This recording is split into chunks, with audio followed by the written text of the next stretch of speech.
Good evening, everyone. The closing arguments have been given, and the jury will start considering a verdict tomorrow. The jury heard an entire day of arguments from attorneys on both sides.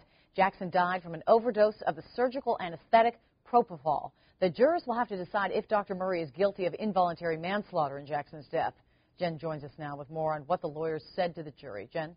Mary Tom, 2 hours. That's how long it took the lead prosecutor to spell out his case, telling jurors today during closing arguments that the evidence is overwhelming and it's abundantly clear, he said, that Dr. Conrad Murray caused the death of Michael Jackson. He portrayed Murray, in fact, as a liar and a greedy opportunist who agreed to be paid $150,000 a month to care for the pop star, but says in the end, Murray put his own welfare first and says the doctor had no business using such a strong anesthetic to treat Jackson's insomnia.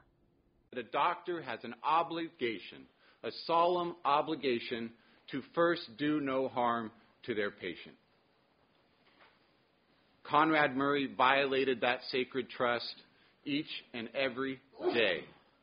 But Conrad Murray corrupted that relationship, and for that, Michael Jackson paid with his life.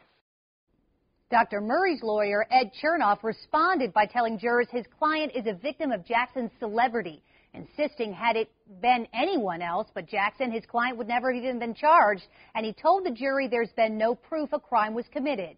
If Dr. Murray did what he said he did, there was no danger to Michael Jackson. Michael Jackson was not going to die.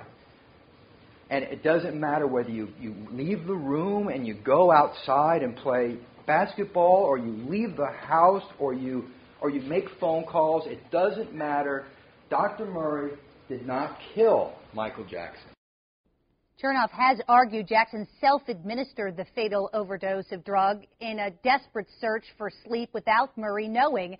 We spoke with a former local prosecutor about how difficult it may be proving the state's case beyond a reasonable doubt.